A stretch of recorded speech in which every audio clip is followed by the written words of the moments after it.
Okay, so today I'm interviewing Michele Worden, who I'm sure is known to many of you. Michelle's got a long biography that I could read out, but we're going to be discussing her background, so I'm not going to go all over all of that now. I'm just going to say that she's a very experienced nurse. She was an advanced neonatal nurse practitioner. She will explain more about that as we continue. And of course, perhaps most famously, she worked at the Countess of Chester prominently until they decided to make her redundant, which we'll probably discuss as well. Yeah. So thank you for joining me, Michelle. I really appreciate it, firstly. Hi, Chris. How are you? I'm pretty good, thanks. I'm pretty good. Good. How are you? I'm very well. Good, good. So we're going to dispel a myth at the beginning of this interview before we go into anything else. So, Yeah. Michelle, has the old neonatal unit at the Countess of Chester been demolished? No, it hasn't. When they fundraised under the Baby Grow appeal, which Lucy started off that appeal in 2013, they wanted to fundraise for £5 million. However, by 2016, they realized that they weren't going to achieve that target. So they downgraded the appeal to 3 million and they achieved 3 million. And they subsequently built a new neonatal unit, but it was an add on at the back of the old neonatal unit. So if you're a mum in labour on labour ward, in order to access the new neonatal unit, they still have to go through the old neonatal unit.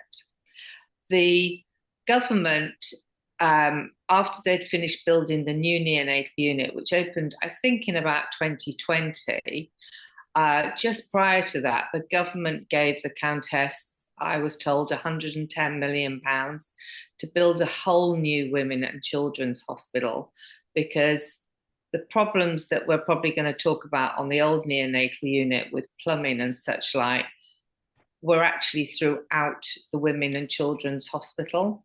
So the brand new women and children's hospital at the Countess of Chester is due to open in September this year, which is 2025.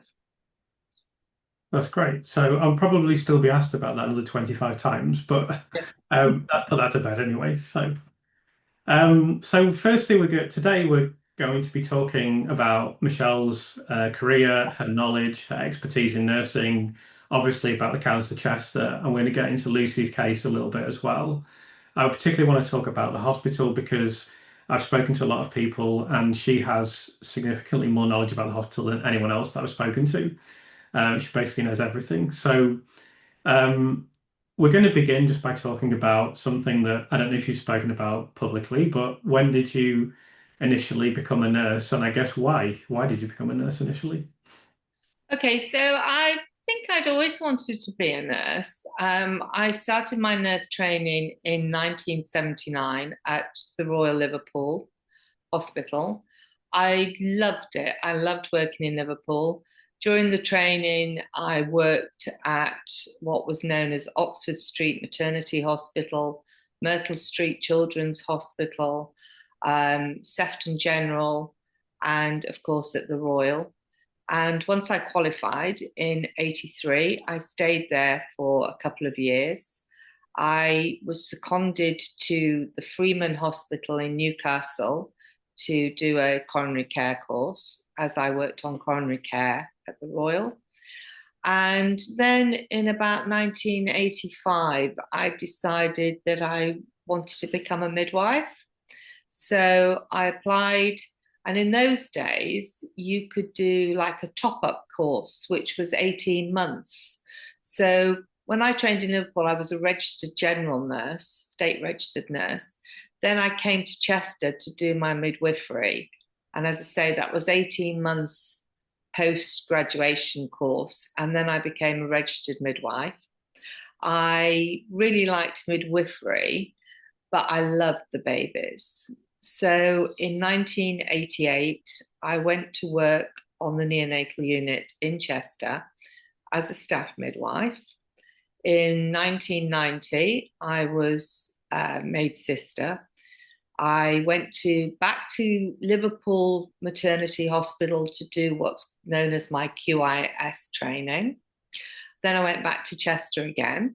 In those days, the QIS training was the 6 month complete training, whereas now it's 2 3 month blocks. Can So we, that's why can I just ask what QIS stands for? it's qualification in speciality. Okay. So obviously the speciality was neonatology.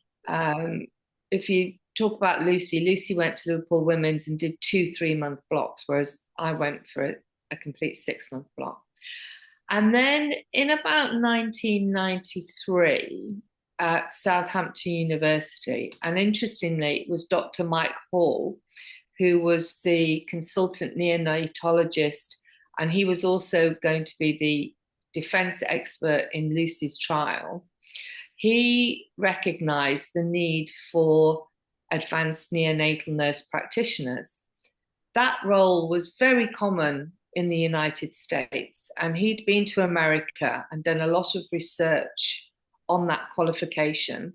And he set up the first course in the UK for advanced neonatal nurse practitioners, which was attached to Southampton University. So you did a degree and you came out with the qualification that enabled me then to work as an ANMP. So when I qualified in 94, I came back to Chester and was employed on the junior neonatal medical rota. And that was the position I held until 2007 when I was served compulsory redundancy. Okay, so a couple of follow-up questions there. So I think the first one's quite self-explanatory and straightforward. So when you talk about this QIS speciality, so this is something that Lucy had done, I believe. Yeah. So presumably you could do that in other areas of nursing as well. Yes, each area. So if you're doing adult intensive care, you might be doing coronary care, you might be doing accident emergency. They all have their own relevant qualifications in speciality. And the way the course in neonates is constructed now, the first 3 months is about caring for babies in special care and a little bit of high dependency. So, about how to nurse those babies if they're on low oxygen, possibly CPAP, if they're having tube feeds, maybe they have a colostomy and you have to care for the stoma. So it's all about special and a little bit of high dependency care. The following 3 months, secondment, is all about intensive care and high dependency. So at that point, you're looking after babies who are really very poorly. They're possibly on ventilators. They have numerous different types of infusions up, be it and lines in, such as arterial lines, central lines, umbilical venous catheters. The list goes on really, but it's highly specialized training. And within that training, you're taught how to use all the relevant equipment because the equipment is equally complex as the care. Sure. So is it as important to understand the equipment as to understand the care then, would you say?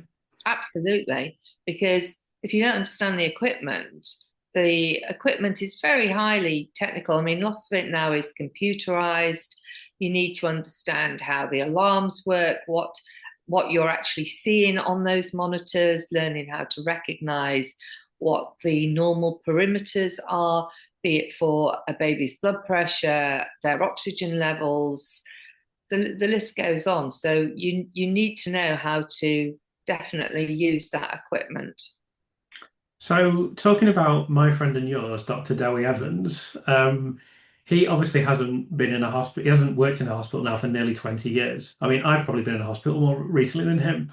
Um, do you think that's? I mean, I heard this report that, for example, he didn't recognize an item of equipment, possibly when he was reading through notes or something like that. So, having kind of been out of the loop for that period of time, do you think that's significant? Absolutely. Because, I mean, in court, somebody presented him with what's called an oxygen saturation monitor, and he didn't know what it was. Yeah. Now, Dowie Evans is a consultant pediatrician. He was not in a level 3 unit. I don't know if he'd actually ever worked in a level 3 unit.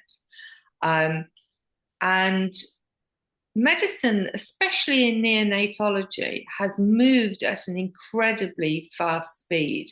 When I first went to work in 1988 in a neonatal unit, we were then a level 3. We took all the categories of babies, with the exception of surgical babies who were transferred to Liverpool Women's with an attachment at Alder Hey. And, you know, a lot of those babies that now survive sadly died. The introduction of surfactant, which was in the mid 1990s, surfactant is a drug that acts like WD-40 on the lungs. Before that, we didn't have that drug, and it was developed specifically for these premature babies because their lungs are underdeveloped. So, in order to get gas in, you need lungs that are effectively well oiled. And that's what surfactant does. It acts like WD-40 in a car engine. So that was transformational in the care and the survival of these extremely premature babies. And from that, over the years, with numerous research projects that have gone on looking at the best care to give these babies, survival rates are so much better. And also cares for the mother during their pregnancy. Because if the mother has problems in the pregnancy, then a lot of the time they are reflected in the state that the baby is born. So the two go hand in hand. But yes, neonatology has moved on in quantum leaps in the last 20 years. And even since I worked on the unit, and Dowie Evans wasn't on that unit all the time. As a consultant pediatrician, he would have been covering the pediatric ward. He would have been doing clinics, lots of other things. So he wasn't based every shift, every minute of his time on a neonatal unit. So therefore, he didn't necessarily have the expertise. Yeah. So I just want to make a couple of comments and then ask you further about Dr. Evans. So firstly, regarding surfactant, so this is something I mentioned in a previous video, but I'll just repeat it for viewers because it's something that could pass by quite easily. So the son, I'm not sure if it's a son or daughter, but the child of John F. Kennedy in 1963 was born premature. It wasn't particularly premature. I think it was, I couldn't say the weeks off the top of my head, but it wasn't that premature. It was an infant that would probably survive today, very likely to survive. His infant died. They didn't have surfactant, for example. That was in 1963. That was the year Kennedy was shot. So not a great year for the Kennedys, but that's absolutely true. And also, I want to add that when you're talking about even since Lucy's court case, even since this period, 2015 to 2016, when I was doing research for my book, I had to always be very wary and very aware of if I was looking at an academic paper, the year that it was related to. Because if you look at things today, even today compared to 2015, the outcomes for neonates are significantly different, significantly better today. So I always try to get research that was around 2015 or 2016.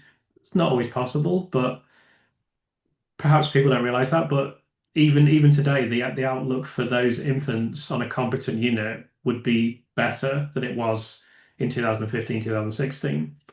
So I was going to ask you a question about Dr. Evans, but I can't remember what it was now. So it's not that important. We talked about him enough. Well, I'll ask you about something else. Ask me later on when you remember. Yeah, I'll try and keep it in mind. I just want to let's ask you about neonatal care. So, what was it that made you kind of decide to go into this field? Um, well, having done my midwifery, I loved the babies. And babies are very fascinating, complex people, if you can call them people, but they're babies.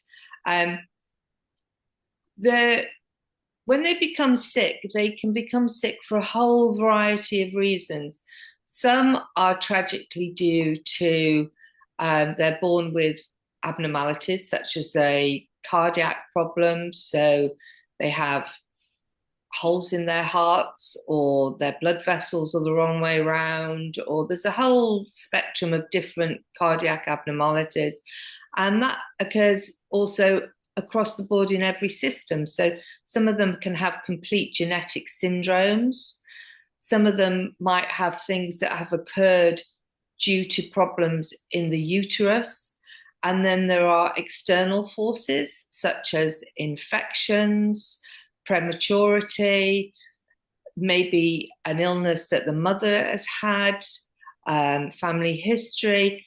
They can be quite complex. And without meaning to sound horrible, because nobody wants a sick baby, I don't want a sick baby, but it's a really fascinating, interesting part of medicine. And these babies also, because if you're born 15 weeks early, the chances are you're going to be on a neonatal unit for at least 15 weeks, if not longer. So it's an area of nursing where you really build up a rapport with not just the parents and the siblings, but with the whole family, because they're visiting for 3, 4 months every day on that neonatal unit. So it's a multifactorial situation that brings a lot of reward. It can be very upsetting, don't get me wrong, but it is also a very rewarding and satisfying area of nursing.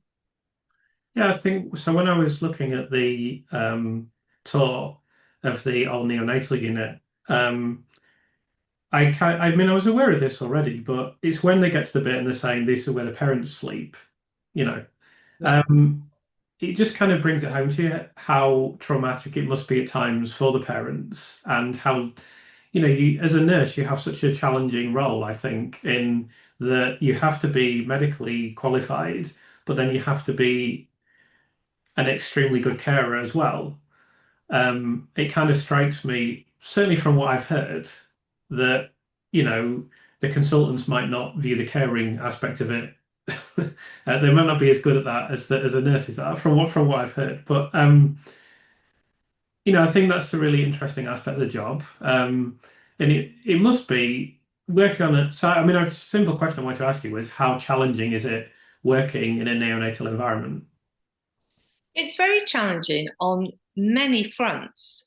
If we just take intensive care, these are really critically sick babies, and they're very fragile and they're very vulnerable. You have to become literally acclimatized to the environment because it is probably, along with an operating theatre, one of the hottest environments you can work in. So there's that physical aspect of it. But also, you're dealing with, as I said, complex machinery, complex care structures for these babies. These babies are tiny. The smallest baby that I cared for was, I think, 490 grams, which, if you think a bag of sugar is a kilo, that is half the size of that. Um, you have to be very aware of everything that is going on around that baby because you are that baby's advocate. It can't tell you if it's in pain. It can't tell you if one of its drips has stopped working or tissuing, or if it doesn't feel well. So you have to be very intuitive and know your patient to recognize very subtle signs that can be indicating this baby is not happy, there is something going on, it's tired, it just wants to go to sleep, he or she just wants to be left alone. You have minimal handling because every time you handle that baby, you're stressing them out. You're running the risk of introducing infection. You're running the risk of dislodging a line or an ET tube or waking them up, which disrupts them. these babies are designed to be in a dark, warm place in their mum's tums, and all of a sudden they're in this very alien environment with noises going, people talking, doors banging. It's a very stressful environment for them. And as the nurse caring for that particular baby, you are their advocate. So we very often, the nurses are the bosses in that environment. So if a doctor comes in and says, I want to take bloods off a baby, unless it's an emergency, you may say to that doctor, well, I'm sorry, you're going to have to come back in an hour because that baby is fast asleep and I'm not waking it up and I'm not allowing you to wake it up. You have to time everything, and we have definite quiet periods. We used to have 2 till 4 where the blinds would be pulled down, the lights would be dimmed, any noise would be really cut back. It's a time very often when we encourage mums or dads to come in and just, if the baby was able to be taken out of the incubator, to do what's called kangaroo care. There's a What hundred does that and mean? one things. What does kangaroo care mean? So kangaroo care is when you get the baby out, and you can do this even if they're on a ventilator with lines, but you have to be really careful. And you position the baby between the mum's breasts or on the tummy. So it's called skin to skin. Okay. So the babies can get to smell the mum, to get to know the mum. If the mum's lactating, they get to smell the milk. And it's such a rewarding thing, not just for the baby, but for the mother. It's a bonding, quiet time just for those two really important individuals. But sometimes dads do it as well. It's not just mums. We have in the morning when most of the blood tests are done, or there's lots of x-rays being done or ward rounds. That's when the nurse will advocate for the baby and say, okay, we're going to examine this baby now. You're going to do the ward round with this baby now. I'm going to change the baby's nappies. I'm going to give him or her a little wash. We're going to change the sheets so he's got clean bedding. We're going to reposition her. Everything is done at that point, and then the baby is left alone to rest because it's exhausting. It's exhausting for that baby. So, and the doctors, good doctors, will recognize, and they have to come and ask the nurse who is caring for that baby, is it okay if I do X, Y, Z? And the nurse may say, no, I'm sorry, you've missed the opportunity now. Come back in an hour or come back whenever, or yes, we can do that. If a baby obviously is really sick and needs something doing immediately, that is a different conversation. But these babies, as I said, are on this unit for a long time, and they can be in intensive care for a long time. They can be there for weeks, and they can go backwards and forwards. So babies can progress very nicely and come off the ventilator. They go to high dependency. They might even, after a given time, get to special care, but then they pick up an infection and then they move back to high dependency, or something happens and they end up back in intensive care. So it is a roller coaster ride for these babies, and particularly for their parents. And I used to always say to parents when their baby was admitted, you're going to have good days and you're going to have bad days because of this fact that the baby may well proceed and get well and move out to high dependency and might even go into special care, but then something will happen. It's like playing snakes and ladders. It's 2 steps forward, 1 step back. Yeah. Until they get to a point where they're big enough and fit enough to go home. And that can take literally months. Yeah. So just a couple of things to emphasize from what you said there is to take the last thing first. It must always be emphasized that these babies are on a neonatal unit because they will not survive in any other environment. That's the first thing. And the second thing I just want to mention as well is that, of course, all of these babies are supposed to be in the womb. In some of the infants in this case, The most premature is 23 weeks, so that's 4 months. It's supposed to have 4 more months development in the womb. So at the time that this court case occurred and the events around the Countess of Chester occurred, that infant, to be blunt, was likely to die. It's just simply a statistical fact. Um, and then the third thing I want to mention is that one of the more memorable descriptions that I remember you giving to me, that I've included in my book, is that the babies are like frogs. They're like little frogs, essentially. And so I find it difficult when we're talking about this topic, even now, when I'm hearing all these things about there was a rash on its chest, there was this, that, and the other, I'm still imagining a normal sized baby. I'm finding it almost impossible to picture a baby that is half the size of a bag of sugar that you described as like almost like a little frog, very delicate skin. It's just I find it difficult to picture. And I think people, obviously, I get a lot of people who are healthcare professionals who maybe some of them have encountered neonates, or they're just generally, but they'll just generally be more informed. But I think for people that haven't been on a unit and haven't actually come into contact with these infants, it's very difficult to imagine what they're like. They're like the palm of your hand, I would imagine. Are Yeah, they? they're tiny. And um, when I say they're like little frogs, that is a term of endearment. Hmm, I don't mean that in any way derogatorily. Um, but they are incredibly fragile. Their skin is translucent. You can touch their skin and it is so fragile, it just grazes.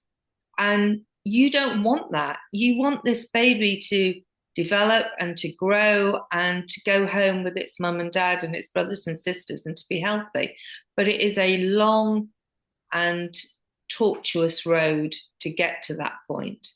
And on average, they say that if you're born, say, 15 weeks early, the minimum stay you're going to have is 15 weeks. And it's probably going to be more like 20, even 25. You can get up to 30 weeks. That's over 6 months of a year. And I've actually known babies be in a neonatal intensive care unit for 9 months and a year. Um, I don't think that happens maybe as much as it used to, but certainly, you know, these families, the neonatal unit becomes a second home to them. And you get such a good relationship. I'm still in contact with children who are now nearly 30 because the bond that is built up is so great. And that going to Lucy, that's what really upsets me about some of the things that have been said in the trial. They have been weaponized against not just Lucy, but about nursing. So they talk about, oh, Lucy sent a bereavement card. I've sent lots of bereavement cards. I've attended, tragically, babies' funerals more than I care to remember. Um, as I say, I'm in contact with lots of parents, lots of children who spent weeks and weeks and weeks on our unit and fortunately survived and have gone home. And as I say, they're now in their 20s and 30s. But that has all been demonized against Lucy. Even tragically, when a baby does pass away, I believe one parent said, "Oh, I always remember my baby now, and that baby's wearing an outfit that Lucy put that baby in, and she doesn't like that thought." But actually, that was a really kind thing to do, to bath a baby who's passed away. To somebody who's never had a deceased child, maybe that sounds a bit macabre, but actually, it's a really lovely thing to do with parents and to do memory boxes. And those are the last memories they're ever going to have of their child. So hmm, they're incredibly important. And because of this trial, the parents on this indictment are now got traumatic memories because it was Lucy and because what Lucy has been accused of doing. And it's had a profound effect on the neonatal nursing profession. I've got friends who work in level 3 units, and they say it's really difficult now. And it's difficult on not just their side, but on the parent side. So they're very reluctant to give somebody a hug, to say to a parent, I'm really sorry this has happened, or to send a bereavement card. But by the same token, there are parents, because they've read about this case, who, if a neonatal nurse says, I just have to take your baby into the treatment room to do XYZ, they're like, oh, I'm coming with you because you might do something to my baby when I'm not around. And that's just tragic on both sides. Yeah, It's destroyed relationships, yeah. potential relationships. It it just indicates that the bond of trust is gone, and that's really worrying because it has obviously there has to be a bond of trust in these circumstances. You have to put your. I mean, Lucy said, "Trust me, I'm a nurse." That's like a famous thing that she said. Even that was held against her. Like everything was held against her. I mean, this court case. I haven't got into this too much. Other people have on other channels, but it was an absolute witch hunt where it's just so upsetting that she had a good relationship with the parents of child E and child F, for example, a close relationship, and I believe that's the sympathy card parent. And that's they now have the impression that Lucy has attacked their children, I know. and I It's mean, it's just heartbreaking.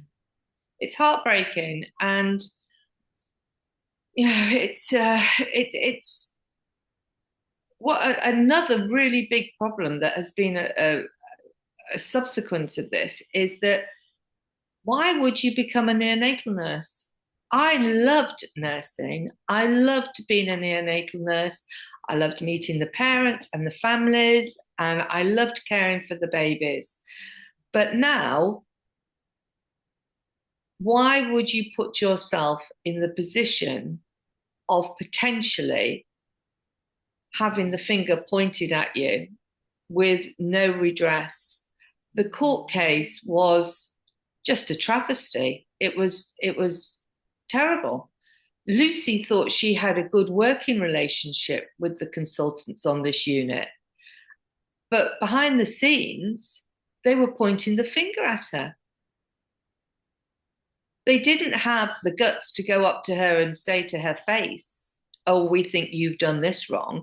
They left it to the managers, as in Karen Rees and Ariane, to tell her. But they were very happy to talk about her in corridors and in meetings. It's disgraceful behaviour, absolutely disgraceful behaviour. And as a neonatal nurse, as I say, I love nursing, but I don't know if I had my time again, whether I would ever enter that profession. Well, I was going to ask you that. Would you become a nurse? If you were 20, let's say you were, 21, 22 years old now, knowing what you know now, would you even become a nurse, let alone a neonatal nurse? Knowing what I know now, I would have to seriously consider it. I loved it. It was a great career, but there are so many things wrong within not just neonatology, but within the whole NHS system, where nurses are witch hunted, they're not supported, they're expected to mentor and be accountable. I'm talking about registered nurses now. Registered nurses are expected to be to mentor and be accountable to staff who are not registered nurses and who could be in a room down a corridor, but you're accountable for them. So I'm talking about maternity support workers, healthcare assistants, healthcare practitioners, whatever they are. I mean, there's all these different terminology, but the bottom line is these are people who have some training, but not as much training as a registered nurse.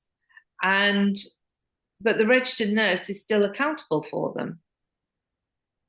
Plus, you've got doctors who I don't think, I mean, listening to what Dr. Ravi Jairam said in court, I don't think he had a clue what a neonatal nurse does.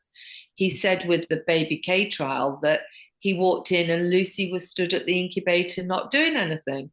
Well, if he'd have walked in on me, that would have been the same because you're taught that when an alarm goes off, you assess that baby before you ever put your hands in that incubator.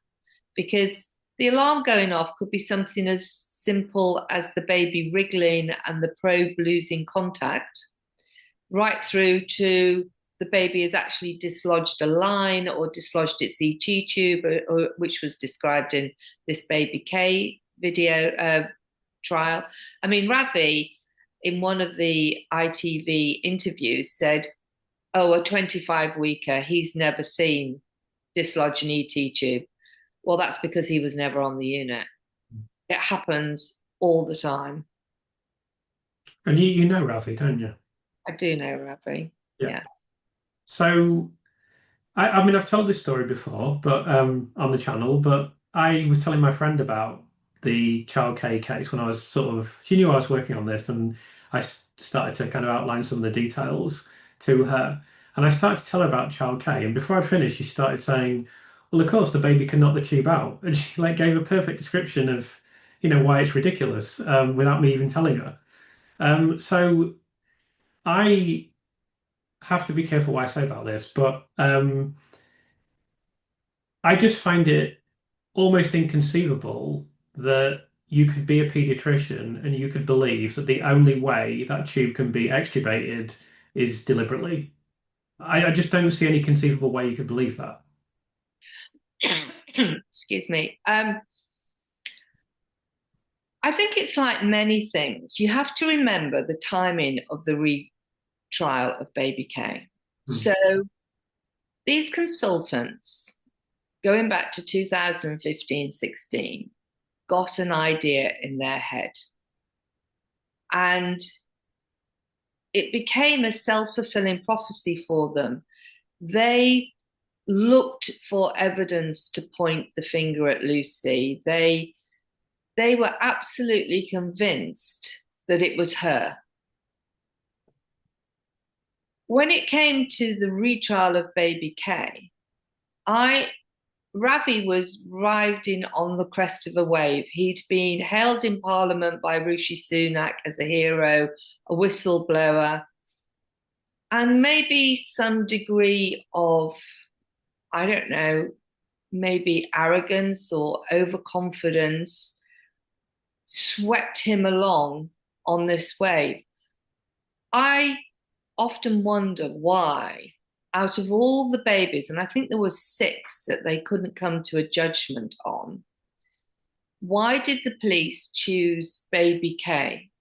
Was it because Ravi was saying, I caught her virtually red-handed, because in his head, what actually went on that night had changed. And we all know that human beings have that ability to have false memories, that you remember something but not as accurately as it actually happened. And maybe because he was riding on this crest of a wave, his memory failed him, despite the fact he says that it's etched on his memory. I mean, there's so many things wrong with the video that he put out with ITN. I mean, apart from anything, he says that he looked at his watch. Well, that's a big no-no. He shouldn't have a watch on. You never have jewelry or watches on in a neonatal unit, because you can't thoroughly wash your hands in order to avoid giving that baby an infection. So that's the first red flag. But there's lots of red flags here. And we now know that what he said, that she didn't call him when he was in court, is now a blatant lie, because there's the email that he wrote, I think he wrote it to Steve Brearey, saying, oh yes, Lucy did call me. But then there's also lots of questions I have about the terminology these consultants had at the time. One of the emails he wrote was, we have to pique the police interest. Well, why do you have to pique the police interest? If you've got factual evidence, you don't need to pique anything. Evidence speaks for itself. Yeah. So I have a lot of concerns. And there's a part of me that actually feels quite sorry for Ravi now, because I think he probably does regret what's gone on. I hope he's reading what's out in the press and the media. But the damage is done. And the damage is done not just to Lucy being incarcerated, but to these poor families who have had just a nightmare of a time. Yeah. I mean, often I think that Lucy's parents are suffering the most, more than Lucy, because they have had their daughter taken away. They're just living that every day. How could they possibly, get pleasure out of simple things? Or it must just be awful. Oh, I think probably they're as much a prisoner as Lucy is. But I also think the parents of the babies who tragically died are also prisoners. Hmm. This is every day they're getting up and they're reading new information in the newspapers, new TV documentaries. They must be very conflicted.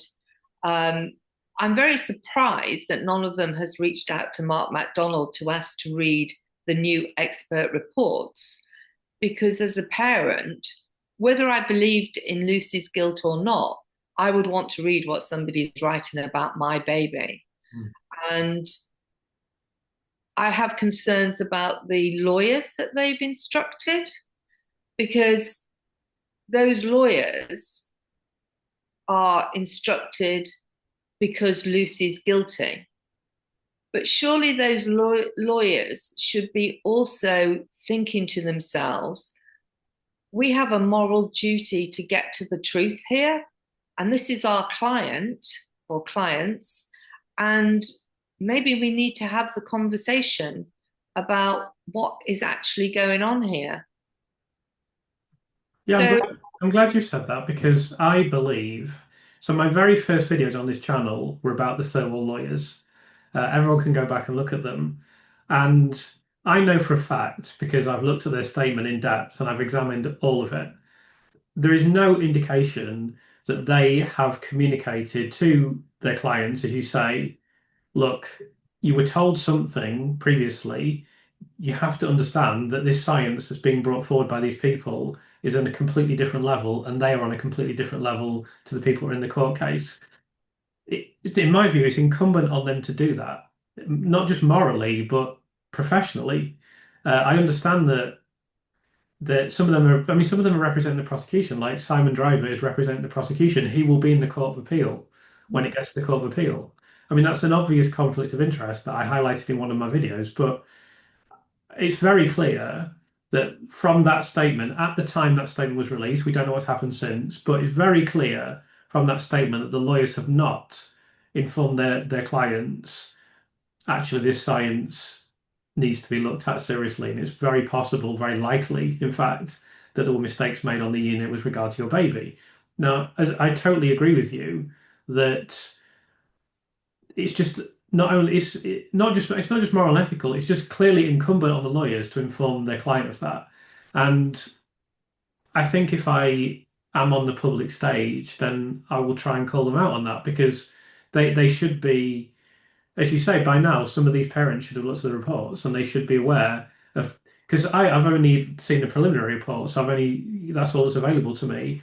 But there's an enormous number of mistakes that have occurred on this unit. Medical mistakes, mistakes of care, mistakes of diagnosis, mistakes of failing to test things properly, mistakes with equipment, basic surgical procedures that have gone wrong. That's just some of the ones that I can remember off the top of my head. yeah, well, if you look at any medical negligence claims, it is never one thing that goes wrong. It is a catalogue of things. Hmm. It becomes like a runaway train. And there is mistake made on top of mistake on top of mistake, and they end up being compounded. And that I think is definitely true in the case of these babies, but it's also true in the court case that Dowie Evans came up with a theory. Nobody questioned his theories. The police didn't question what sort of an expert he was. So that was a problem in itself, compounded. I think the police became quite starry eyed, really. I mean, we're all taught in this country to have a respect for the medical profession and the judiciary. So the police had certainly Steve Brearey and Ravi Jayram turn up. They said, it's her. We're going to give you the proof. We're going to go back and look through the babies, which Steve Brearey did. And then we're going to be your main witnesses in court. So they were the accusers, the investigators, because the police were out the depths, in fairness to the police. The police don't know what goes on the neonatal unit. And then they had Dowie turn up, and 10 minutes over a cup of coffee, he knew baby O was an inflicted liver injury. But nobody went, well, actually, what are your qualifications here? How did you get to hear about it? I mean, he volunteered himself. And because he's registered with the National Crime Agency, nobody did due diligence. And I feel like I'm doing a law degree because I've learned so much about the judiciary now. You've got the police who are there to investigate a crime, rightly so. And then they present the evidence to the Crown Prosecution Service. And the Crown Prosecution Service decide whether they're going to charge you. And they may call in experts from the National Crime Agency. But there's no mention of defence or justice or truth.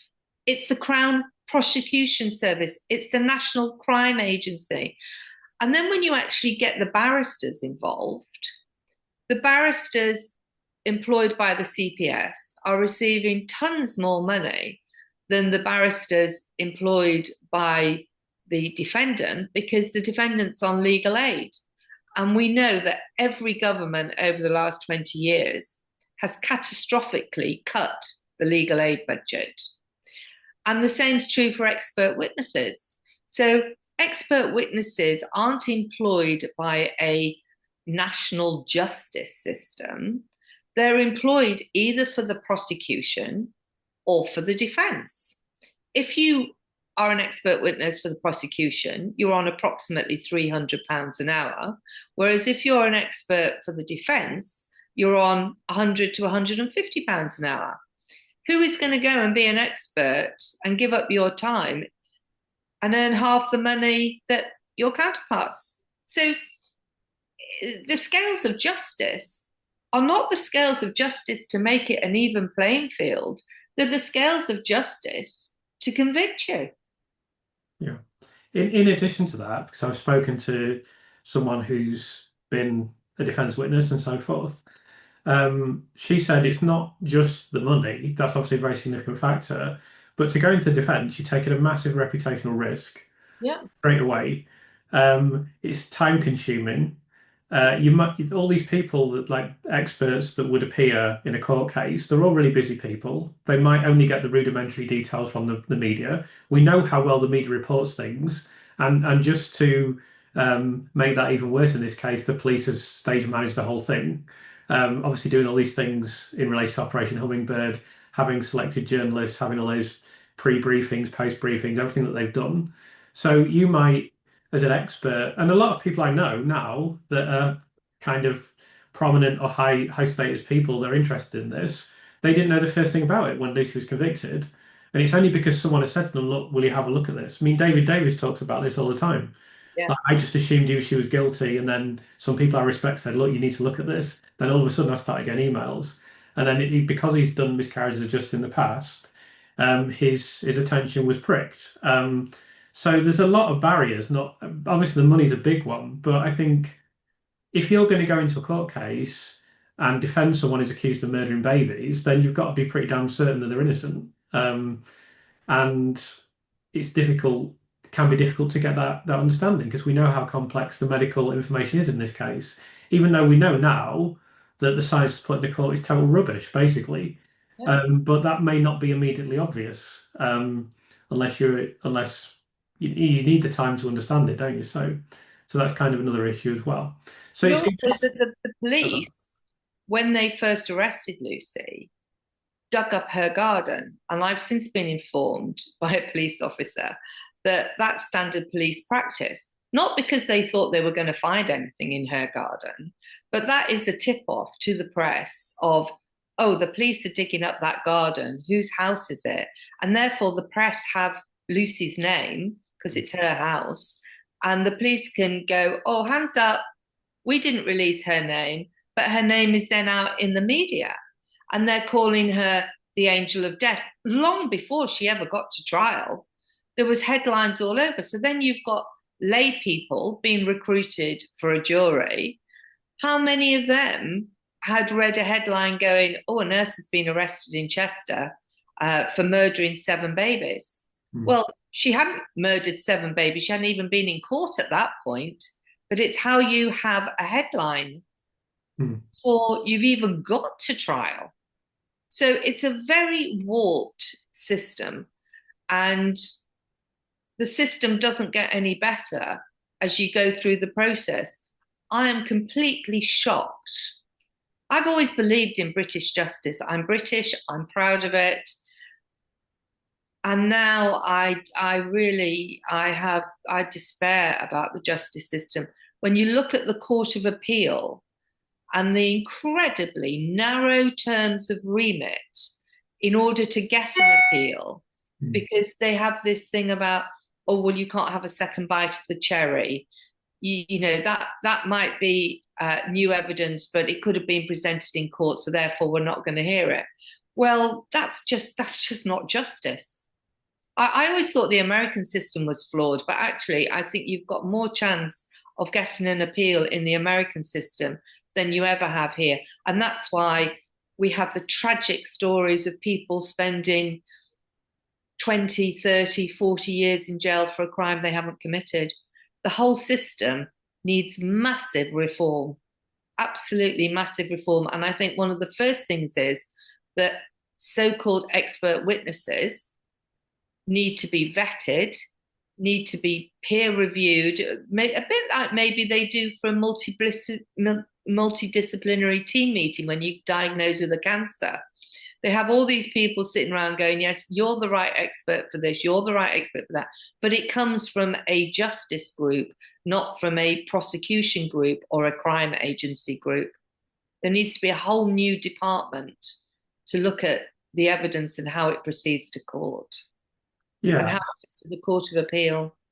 Yeah, I actually think that the investigation of cases and the investigation of complex criminal cases is one of the most important things related to this case, because this has dropped with Cheshire Police. Now, with the greatest respect to Cheshire Police, who are based in Chester, seemingly, probably the hardest thing they've had to, not much less. I mean, I lived in Cheshire. It's not the most crime-ridden place. It's not like inner city, New York. It just isn't. This will be easily the biggest thing they've ever dealt with. And then, of course, it's complex from a scientific perspective. So they don't understand. They basically don't understand the case. They probably still don't understand the case now. And as you rightly said, they didn't do the due diligence. That is where they did fail. They should have done their due diligence on Dr. Evans. But I'm not going to say many things in defense of Cheshire Police on this channel, but one thing I will say is they probably thought this guy's been in court before lots of times. He's from the National Crime Agency. He's been a paediatrician. Why would he come in here and give, diagnoses that are inaccurate? Yeah, they were absolutely starry-eyed. They had then a third paediatrician who was Dowie Evans, in addition to Ravi and Steve Brearey. So yeah, they were complete. I mean, but we know that the public is like that with consultants. Doctors are put on a pedestal. I've had lots of patients who, once the doctor walks out, turn to me and go, "What did he actually say?" Because, and I'm like, "Well, you should have asked him. I'll explain it to you. But next time he comes in, please you ask him." And they're like, "Oh, I can't. I couldn't possibly ask the doctor. It's, they're treated like gods." And then they become gods. And Dowie Evans is definitely of a generation where doctors were, it's changing a bit now with the younger ones, but Dowie Evans is definitely of that generation where they're held in high esteem. And he's very confident. He sounds absolutely as if he knows what he's talking about. And it's just nonsense. It's just nonsense. Absolutely. If we take some of his theories, so one of his theories that I find quite fascinating is that Lucy injected air down a nasogastric tube. which initially he said was a cause of death. He's since retracted that and said, oh, no, it wasn't a cause of death, but it did destabilize the baby. Well, he is of a generation where a test used to be performed called the whoosh test. So the whoosh test is when you put a nasogastric tube down, there is a risk that instead of it going down the esophagus, it goes down the trachea. And obviously, you don't want to put fluids down the trachea because then effectively they're going into the lungs and you're drowning the patient. Just explain what the trachea is for people that don't know. Okay, the trachea. So in your throat, you have two tubes. At the back is the esophagus. At the front, which you can feel with an Adam's apple here, is the trachea. One goes into your lungs, the back one goes down into your stomach. So you put the tube up the nose, down the back of the throat, and there is a risk that instead of it going straight down the esophagus into the stomach, it could go into the trachea. So before you put anything down that nasogastric tube, you have to ensure that it's in the correct position. In order to do that, you attach a syringe and you aspirate stomach contents, because stomach contents test for acid. There's no acid in the lungs, but there is acid in the stomach. However, on occasions, you can't manage to get any stomach aspirates back. So what you used to do then was to listen over the stomach with a stethoscope as you inject air down the nasogastric tube, and you can hear the air gurgling in the stomach. And therefore, you know that the nasogastric tube is in the correct position and you're safe to put whatever medicine or food or whatever you require down that tube.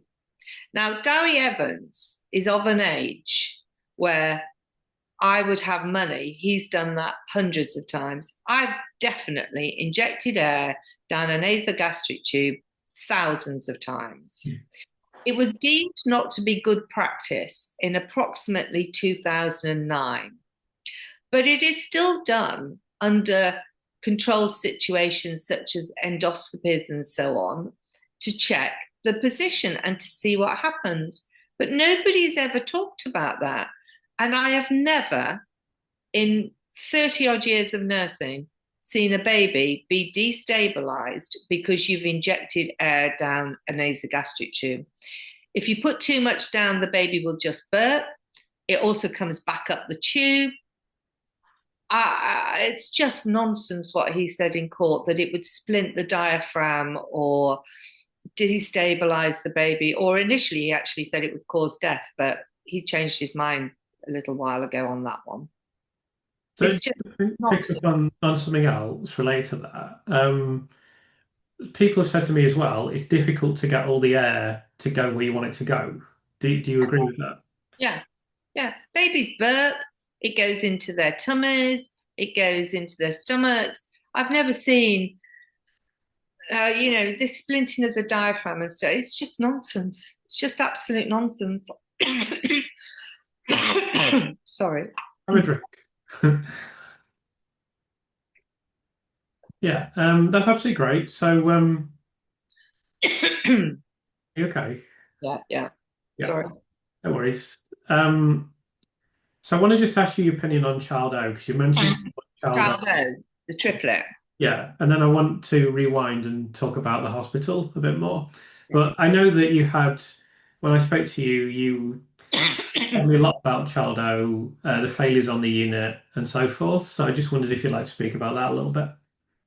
Okay, so from my understanding, Child O was one of the triplets.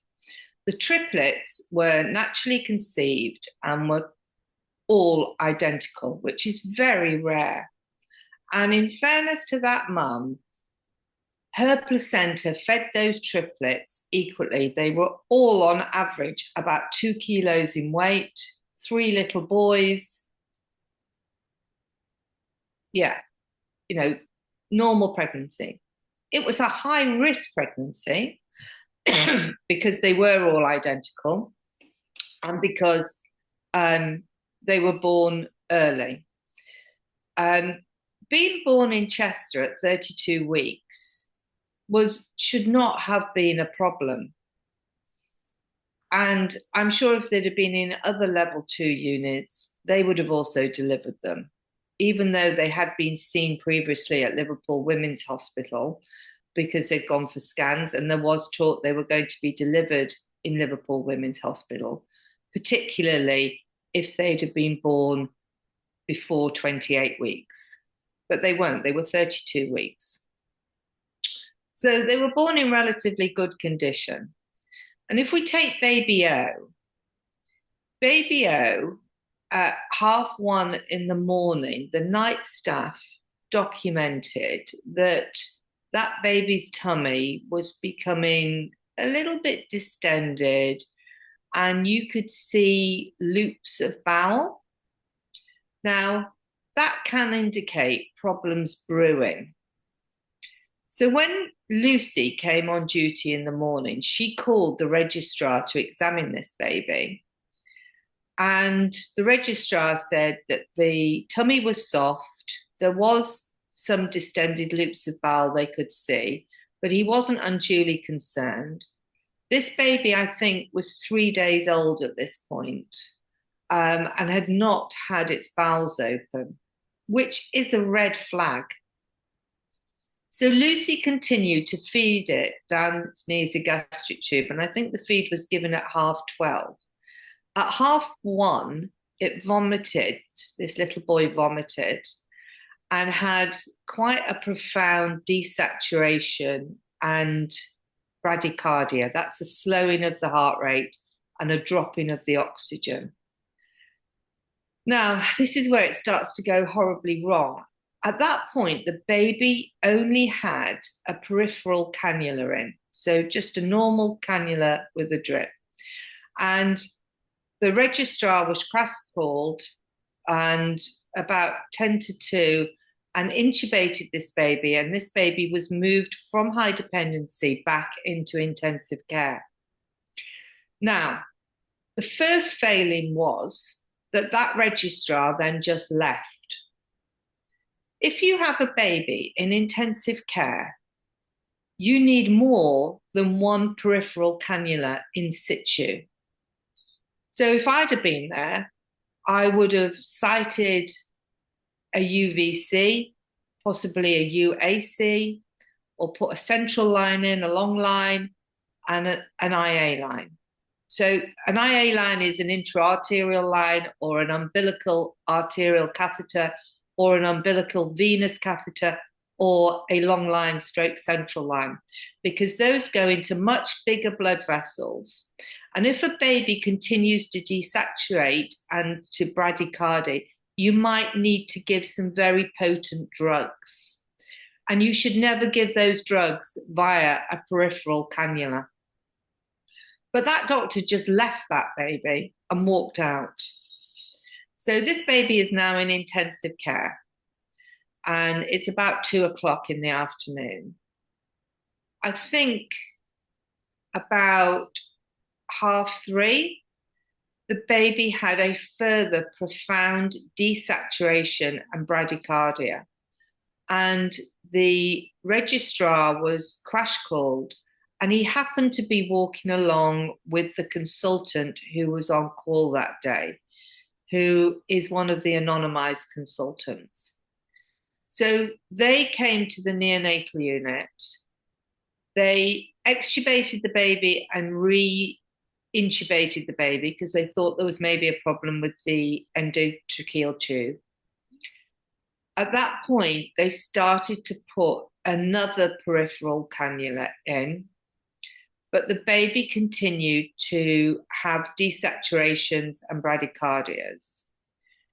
They called Steve Brearey because Steve Brearey had an interest in cardiology, and they were querying a possible cardiac abnormality. So Steve Brearey came and performed what's called an echogram, which is via an ultrasound scanner. And there's an ultrasound scanner on the neonatal unit all the time. And he scanned the baby and said that the heart was fine. The resuscitation now is becoming more frantic as time goes on. And they've still only got a peripheral cannula in, which they gave adrenaline through. I believe that Lucy documented in the note that the fingers and the hand were going white. Well, that's because adrenaline is a vasoconstrictor and you should never put it through a peripheral cannula. But they didn't have any other lines in. So they're getting into deep trouble here. The abdomen is distended. So Steve Brearey decided that he should try and deflate the abdomen by releasing the air that he thought was in the abdomen. This is where the second mistakes happen. So, first of all, he documented that he used McBurney's point. McBurney's point is not relevant in neonates at all. It is a position that is used to diagnose appendicitis. And this baby categorically did not have an appendicitis. In fact, I've never seen a neonate with an appendicitis, so I don't know why he decided to use McBurney's point. He'd had an ultrasound scan by him because we know he'd performed an echocardiogram, but he didn't use the ultrasound scanner to check the position of where he was inserting the cannula. So that was another mistake. And he inserted the cannula on the right-hand side of the abdomen, which is where the liver is. I was taught if you are aiming to cannulate an abdomen in order to deflate it, you always use the left-hand side. So he had a scanner. I don't know why he didn't use it. I don't understand why, if he was going to go in blind, he didn't use the left-hand side. I don't understand why he was saying McBurney's point. This baby had been overventilated, so its lungs were hyperinflated. So when they'd first put the baby on the ventilator, they'd use very high pressures. But this baby didn't have lung disease. So I don't understand why the pressures that they used were so high. But what that happened was the lungs got bigger and bigger, like blowing up a balloon. And as they got bigger, they were pushing the abdominal organs further down. So even though he inserted the cannula at the level of the umbilicus or just below, the liver had been pushed down. So he hit the liver. Now, there is talk that this baby had a subcapsular hematoma of the liver. I don't know how the baby got a subcapsular hematoma of the liver. There is talk that it was maybe due to the cesarean section. There is talk that some premature babies can just develop subcapsular hematomas. I have no idea why this baby had a subcapsular hematoma. But a subcapsular hematoma, if you imagine the liver, it has a very thick covering on it, which acts like a pressure bandage. So the hematoma is bleeding into like a bubble, the capsule, but it's been held back because of this thick fibrous tissue that encases the liver. Once that was breached by inserting a cannula, then the baby could just bleed out. Now we know that when the baby was first ventilated at 1:30-ish, 1:50, a blood gas was performed. And on that blood gas, it showed the hemoglobin. And the hemoglobin at that point was 197. When they did a further blood gas at 5:30, in the middle of this full resuscitation by now, the hemoglobin had dropped to 86. Now, even if Steve Brearey didn't recognize the difference between the blood gas at 2:00 because he hadn't seen it, he documented a hemoglobin of 86, and he would know that is not what that baby's hemoglobin should be. So a further mistake was nobody recognized that hemoglobin was low and thought to themselves, let's give this baby some emergency blood. Because this baby, we now know, was bleeding out. So it was going into hypovolemic shock, and nobody thought to give it any blood transfusion.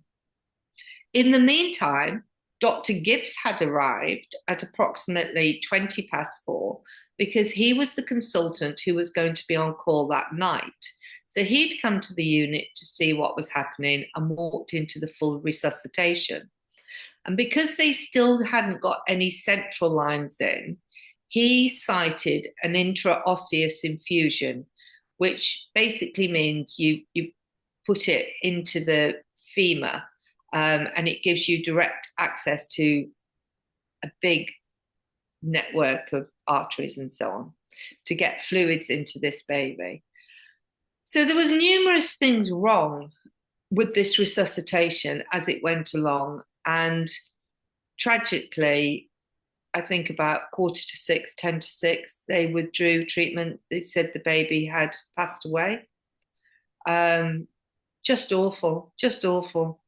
I think if they'd have definitely recognised that that hemoglobin was low, they could have given that baby some blood, some FFP, whatever. But it was just a catalogue of mistakes. Mm.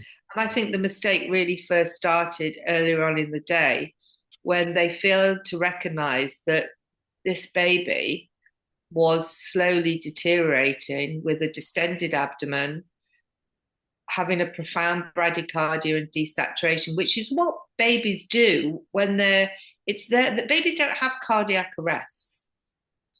Babies have profound desaturations and bradycardias, and that's their way of saying, I'm not well.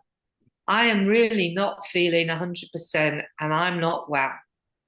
And babies, some babies, especially really prem babies, will have desaturations all the time. You know, they just go up and down, and quite often they'll recover spontaneously. But as the neonatal nurse, you should recognize if a baby's having a desaturation and a bradycardia, that is that baby's way of saying, I'm just not well, I'm exhausted, please help me.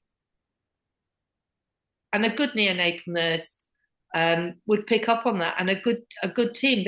They failed on many levels there. They didn't recognize this baby was deteriorating. The doctor, when he first moved the baby back into intensive care, just left.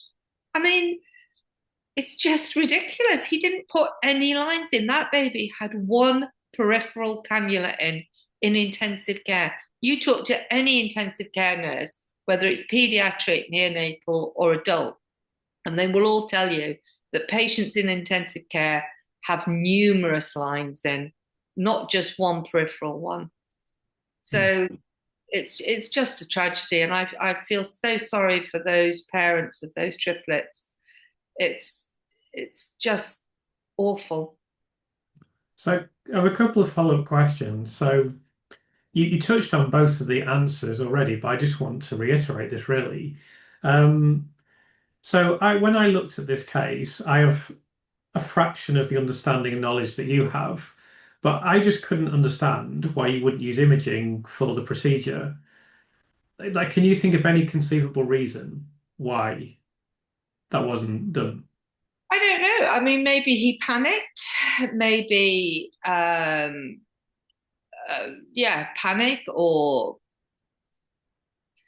I don't want to particularly call out Steve Brearey because, you know, in medicine, things go wrong. Accidents happen, people make mistakes. I don't believe anybody intentionally makes a mistake that will end up in the demise of a patient. But it happens. That's just a fact of life.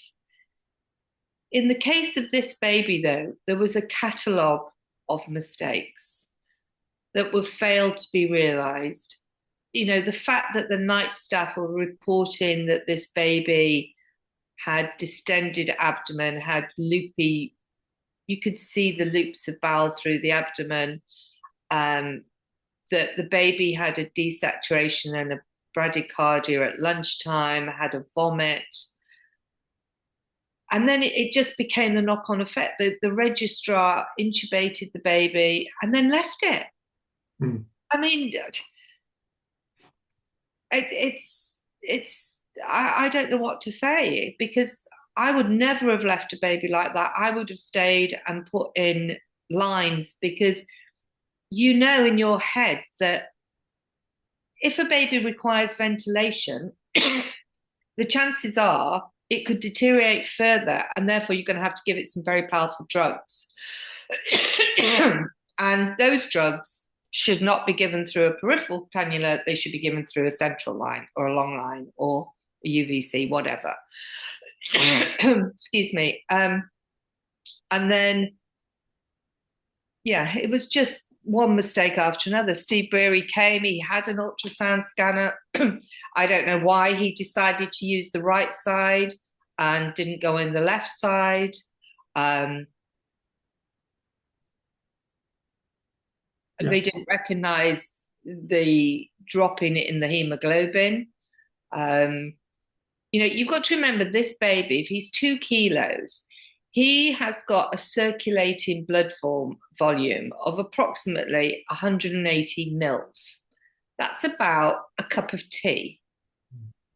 If it halves so that you lose 80 mils, that's a small amount of fluid, and that's going to cause hypovolemic shock. So they could have very easily given this baby blood. I don't know if it would have changed the outcome, but it certainly wouldn't have done it any harm. And it might well have helped a great deal. Yeah.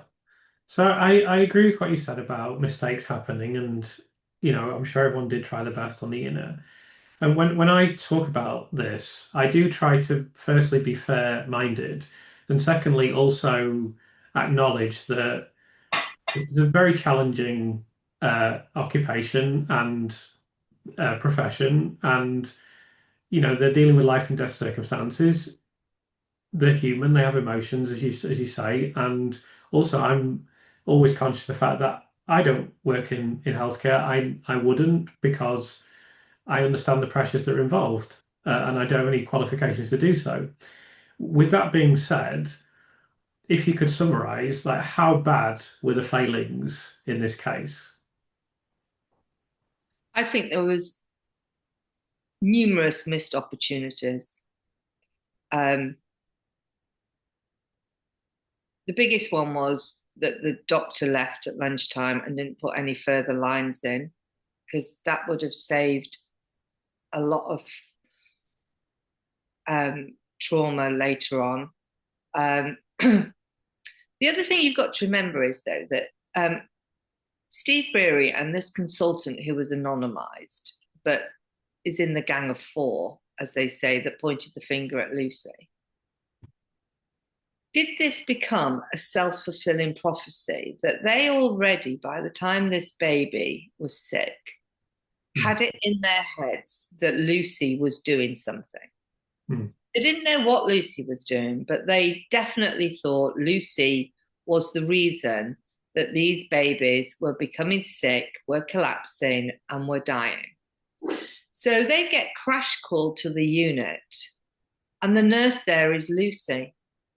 Mm. So did they just completely panic, thinking, Lucy's here, what's gone on? Rather than focusing and using all their clinical skills on the baby, they were going down a completely different direction in their heads while they're trying to resuscitate this baby. Because they definitely, by this time, thought she was doing something. And did that cause further problems during this resus? Because they just went into panic mode. Mm. I don't know. Well, it's I an don't interesting even thought. know. It's an interesting thought. I mean, you can see how having those thoughts, and I think, well, I don't think I know because I've looked at every document from the Thirlwall inquiry. I know that those thoughts weren't at the back of their mind; they were at the forefront of their mind. Yeah. So it could easily have had a significant impact. So I want to go back now and look at the Countess of Chester as a unit. Um, Obviously, most people that are watching this video will be aware that this neonatal unit has been very strongly criticised for various inadequacies. Obviously, the most dramatic one are very poor sanitary conditions on the unit, it would appear. And there's been I don't know if you've seen the article, I think I sent you the article that Professor David Livermore has written about nappies being used to. Really good article. Yeah, really Yeah, good article. yeah, very interesting. So we're gonna talk now for the remainder of this interview about the Countess of Chester, about your experience in nursing and the failures on this unit, essentially. Um, so I'm going to start with some like very straightforward questions that even someone with no medical knowledge would realize are significant, but you can obviously expand on them a lot more. So the first one is just if you're on a neonatal unit, how important is it that you have suitable expertise, suitable staffing, suitable equipment, etc.? And one thing I should mention as well is that you've mentioned something important that we'll probably get into in future interviews a lot more, but monitoring. So every nurse that I've spoken to has said it's monitoring. Monitoring is so important because otherwise you miss the signs. And if you miss the signs, you don't even know what's happening to the infant, essentially. So if you could kind of expand on that, that'd be great. Okay, so the right staff are imperative. You have to have nursing staff who are prepared to act for that baby's advocate. And that comes with experience. So you need older members of staff. You know, Lucy, you have to remember, was only 3 years post graduation. I cannot think of any profession, be it the law, medicine, teaching, engineering, where you would be deemed to be senior after only 3 years post registration, even though she'd done her QIS training. Every single baby that's admitted is an individual. So you can't compare one baby necessarily with another. It is experience over a long period of time of seeing lots of babies with lots of conditions and seeing how one baby reacts and how one baby doesn't react and so on. So it is all about experience. You can't teach that experience. It comes with working day in, day out on a neonatal unit. And that is why neonatal nurses are so important, and intensive care nurses in a pediatric intensive care unit, and even the ones in an adult intensive care unit, because the doctors are not on the unit for their entire shift. Doctors come in and go out. So if you look at the pecking order of the medical staff, you have the consultants at the top, and then you have the pediatric registrars. Now, out of hours, you'll have one pediatric registrar on duty who is covering the neonatal unit, the labour ward, accident and emergency, the paediatric ward, and the postnatal ward. Then you will usually have what used to be called senior house officers. I think they're now called resident doctors. And there will be two of those out of hours. One will be covering the paediatric ward A&E, and one will be covering labour ward, the neonatal unit, and the postnatal ward. Now, the problem in Chester was a lot of the senior nurses had been dispensed with. They had no ANMPs. The numbers of registered nurses on a shift had been cut to save money. So where we used to have 4 or 5 registered nurses on a shift, sometimes even 6, and maybe 1 or 2 nursery nurses, they had gone to, on night duty, only 3 registered nurses and maybe 3 or 4 nursery nurses. So the registered nurses and that level of experience are spread very thinly.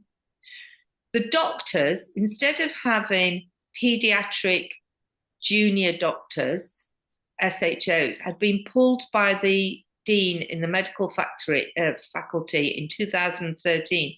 So you only had GP trainees. Now, GPs are good, but they're GP trainees. They are not paediatricians. So the medical staff were further diluted. So all of this came together to me as a perfect storm. You've got a unit that is taking more babies than it had capabilities for. We know it was a 16-cot baby.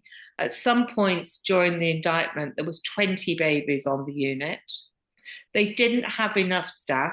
They didn't have the right skill mix. They had too many unqualified staff like nursery nurses. They didn't have junior pediatric trainees. They had GP trainees. The registrars out of hours were spread extremely thinly, and you had consultants who were doing 2 ward rounds a week. They should have been doing 2 ward rounds a day. Can you just expand on why that is so important? Because in intensive care, things change minute to minute. These are very sick babies. So you should be doing a ward round for each handover. So in the morning, when the new consultant comes on duty at 8 o'clock, there should be a full ward round with the senior nurse on duty, the consultant who's doing the ward round, the pediatric registrar, and the junior doctors. So everybody knows what's going on, and the nurse who's looking after that specific baby. The same at 5 o'clock at night. There should be another handover to the night team so that everybody knows what has gone on during the day, what this baby requires, everything about this baby. But you had consultants who were leaving that up to pediatric registrars and GP trainees who did not have the skill mix, did not have the knowledge. I mean, we know with the retrial of baby K, the only reason that Dr. Ravi Jairam was there at 2 o'clock in the morning was because the registrar had phoned him and said, you have to come in. I've only been a registrar for 3 weeks and I've never dealt with a 25-week gestation baby. So it's self-evident why they should be doing 2 ward rounds a day, not 2 ward rounds a week. Then you've got the internal problems within the unit, that it's an old hospital. It was built in the mid-1970s. It was built of what's now known crumbling concrete. It's got a flat roof that permanently leaks. It had been repaired and repaired and repaired and repaired hundreds of times. I mean, when I was there, we always had problems with the sink. The drains wouldn't drain. We once had an outbreak of tiny little black insects on the ceiling, and they called an exterminator, and then they installed one of those electric fly sappers like you get in a restaurant when you're on a Greek island or whatever. Yeah. So the hospital itself had its own estate problems with the plumbers and crumbling concrete and all the rest of it. Even though we knew there was all those problems, and there was certainly all those problems when I was there, you just have to learn how to deal with them at the time, because however much you complain about these things, there's only 2 options. One is that you shut the unit, and the hospital was never going to do that, or you build a new unit. And they did finally recognise in 2013 that they needed a new unit, hence they launched the baby grow appeal. And then they've recognised they need a whole new women and children's. And as I said earlier, that's about to open in September this year. So this whole hospital will be demolished. But other than that, you just have to deal with what you're dealing with. We know during the indictment, Ariane Powell, who is a very excellent manager, was tearing her hair out. Estates were coming down. There was sewage coming through the ceiling. There was sewage reported at one time on the intensive care floor because it was dripping from the ceiling. There's a report now that they were plugging it with nappies. And she's written in that email, this is my worst nightmare. But nobody higher up the chain went, oh, right, we're going to shut this unit and all these babies are going to be moved to another unit, which is actually what happened in Arrow Park. Arrow Park, in, I think, January 2016, had a big problem with Pseudomonas, and they actually shut their unit for a while, or they reduced their cots, I think. Chester never did that. I don't know why Chester didn't do that, but they didn't do that. It's in is it in the Wirral Arrow Park? Is that the one? About, it's about 25 miles away from Chester. It's Yeah, between Chester and Liverpool. right. Yeah, so I do have some information about the Pseudomonas thing, but I can't discuss it. So um, it will come out at some point. Um, yeah, so obviously, as we discussed at the start of this interview. Oh no, actually, before we go into this question, when you worked on the unit, you highlighted these things quite publicly. So even in the media at the time, I'm sure you didn't realize at that time I'm going to be quite a lot more prominent in the media in the future. But you did highlight that at the time, didn't you? Um, I can't remember if I highlighted the problems with the unit, but I certainly highlighted the problems with the staffing Hmm. because it really worries me on two levels that registered nurses are being dispensed with because they're deemed to be too expensive. People in accountants don't, in the finance department, they don't look at experience, they don't look at qualifications, they look at numbers. So, for example, I was graded at band 8B, which is very senior. But for a layperson, an accountant in a, wherever, a finance office, they'd look at a nursery nurse and go, well, they're a band 4, Michelle's a band 8B, so I can get 2 nursery nurses for the price of 1. But they don't look at the experience, the qualification, the level of knowledge, the criteria of the babies that you should be looking after. So if you look at Thirlwall, some of the statements given by some of the nurses, if you take Nikki Dennison's statement, she's a nursery nurse. She's very experienced, in fairness, is Nikki. But in her statement at Thirlwall, she very clearly says that she was ordering blood tests on Meditech. She was babysitting in high dependency when the registered nurse went on her break, and she was feeding babies on CPAP and so on. Sorry, my dog's You've done barking. well. I mean, 4 interviews, that's the first dog interruption. So That's the first dog interruption. So yeah, so Nikki Dennison was talking about what she was doing, but that was actually breaking the British Association of Perinatal Medicine guidelines. She should not have been in intensive care, and she most definitely should not have been ordering bloods on Meditech. And in her statement following that, she very clearly says, oh, those responsibilities have now been removed from me because the hospital suddenly went, you shouldn't be doing that. yeah, yeah. Um, so you've obviously worked at other hospitals in your career. Um, Okay. Sorry, Chris. Jim, can you just be quiet? I'm doing a podcast, please. Sorry. yeah, Okay, go on. so that's fine. That's absolutely Making a fine. sandwich. Well, these things happen. We've all got domestic things going on, so it's not a problem. Yeah, you obviously worked at other hospitals as well. So did it become, what could you pair them to the Countess of Chester? Was it evident that things were very different culturally in terms of equipment and so forth? Oh, definitely. I mean, if you're in a big level 3 unit, they have much more highly technical equipment. Say, if we take ventilators, so um, in Chester, we never used nitric, but in a level 3, they would. Level 3 unit had oscillating ventilators, so different types of ventilation. But those are really, really critically ill babies, and they should be in a level 3 unit.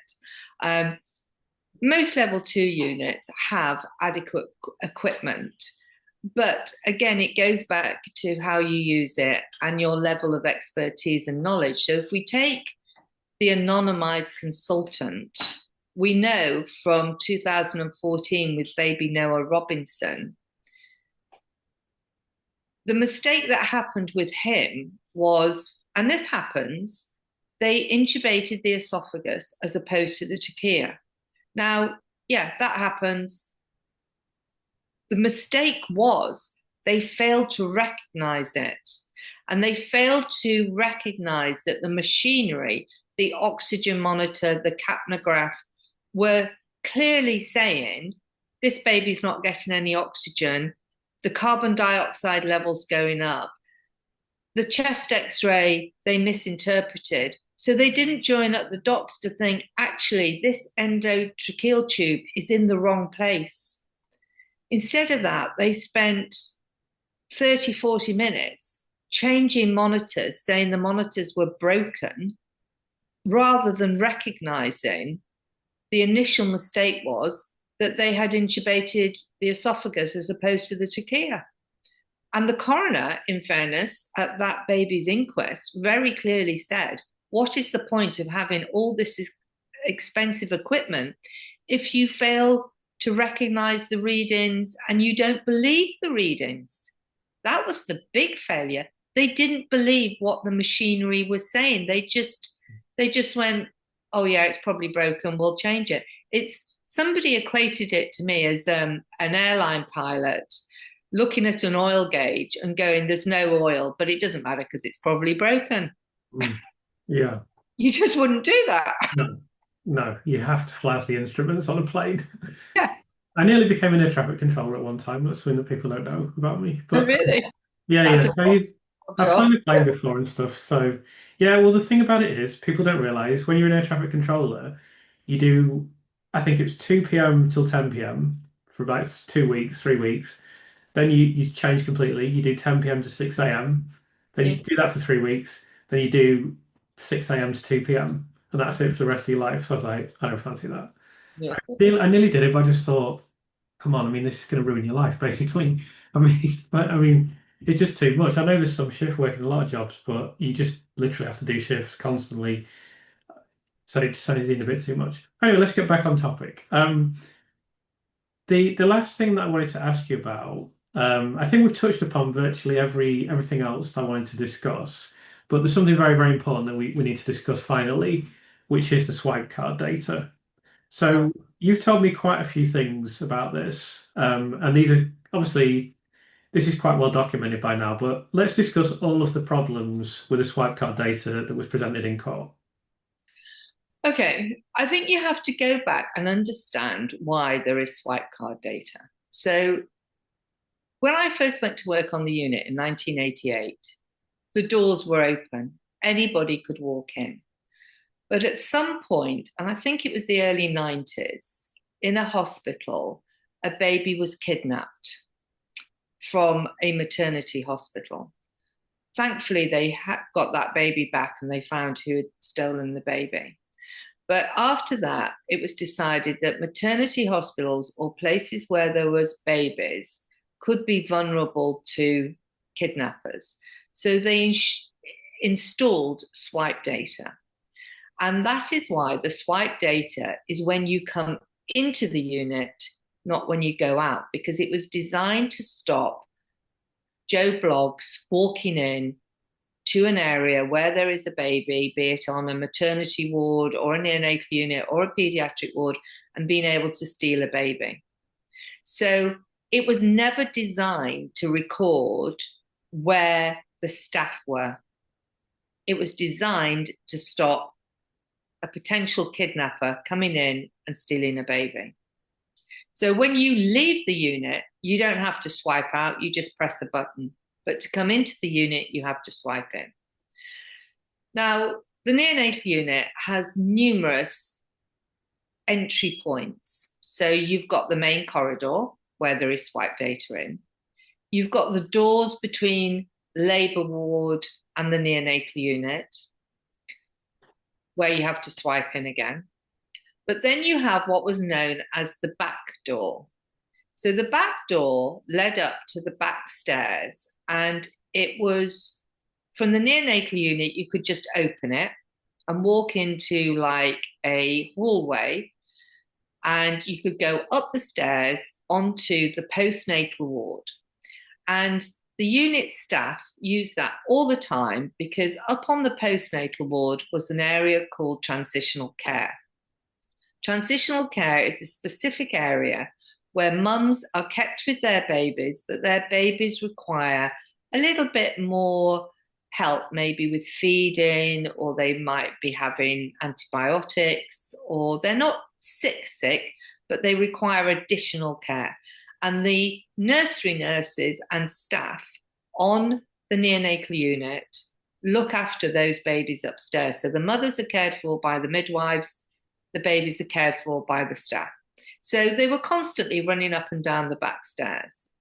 When you come from the postnatal ward down the stairs back into the neonatal unit, there was not a swipe data lock, but there was a key pass lock where you type in a key. The only problem with that was the key code number was written on the wall. So it was irrelevant, really. And doctors and nurses go up and down the back stairs all the time. But it means that any of the other data is also irrelevant because you don't know where the staff are. And theoretically, you could come into the neonatal unit, swipe in, be in the neonatal unit, but you could go up the back stairs, you could leave the postnatal ward, and you could be across the road in the baker's shop, and nobody would know where you are. It's just ridiculous. But not only that, the CPS got the swipe data the wrong way round. So they were saying that when people came in, they were actually leaving. They got the timings all wrong, which is another huge failing. And it's just not relevant. I don't understand why in court they made such a big thing of it, because it is not designed to tell you where staff are and who's in the unit, because staff could enter the unit but actually leave the unit and nobody would know they've left the unit. So it's a nonsense. It was just a big nonsense. Yeah, I mean, I always considered it to be complete nonsense. But also the prosecution at some point, Lucy's talking about something and the prosecution is saying, oh, well, we don't know where you are. And she's saying, well, you do because I would have swiped. And then they just say, but you could have followed someone else in without swiping. Well, So that's another problem because if a group of nurses were coming in or doctors, one person would swipe and five people would walk in.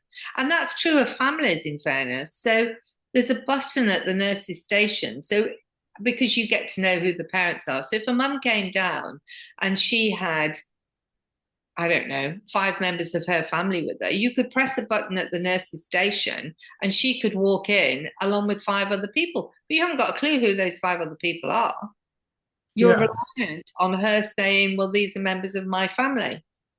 So actually when they're saying in the court case, oh Lucy, you were alone or whatever, it's quite feasible there could have been parents there, isn't it? Oh, absolutely. Absolutely. The whole court case was about how you tell a story. It was not about the truth. It was not about factual evidence. It was how you tell a story. And in fairness to Nick Johnson, the prosecuting barrister, he did a great job. He told a fantastic story, aided and abetted by Dr. Dowie Evans, Sandy Bowen, all the other so-called experts, the consultants on the unit. But there was a lot of things that he didn't tell the jury, and Judge Goss facilitated that. They didn't talk about the Royal College of Paediatric and Child Health report. They didn't talk about the staffing. They didn't talk about Lucy's grievance that was upheld.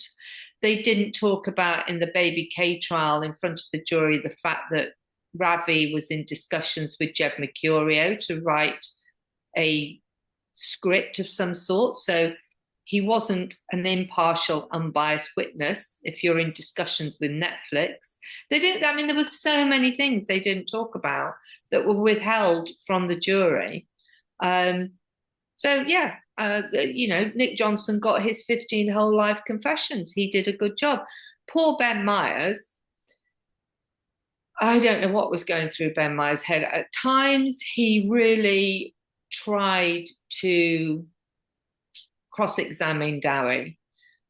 Dowie is very confident, over-empowered, and he sounds extremely knowledgeable. Again, he's how you tell a story. I think Ben Myers, sorry, thought that the jury would recognise that a lot of what was said was nonsense, but I don't know why you would think that because these are lay people. They're not people who work on neonatal units. They're not people who are involved in the medical profession or the judiciary. Um, a lot of information was withheld from them. I think the jury had a nightmare of a job to sort out what was what. I agree completely. So I think that'll be a perfect place to end the interview. So thank you really very much for joining us. It's been absolutely brilliant. There's probably not that many people that know more about the case than me, but I know that you're one of them. So I really appreciate you sharing your knowledge. And we'll definitely do more interviews in the future because we haven't even scratched the surface of what Michele knows in this interview, even though we've dealt with a lot of different stuff. So thanks again, and we'll see you again soon, no doubt. Okay, thank you very much, Chris. Cheers.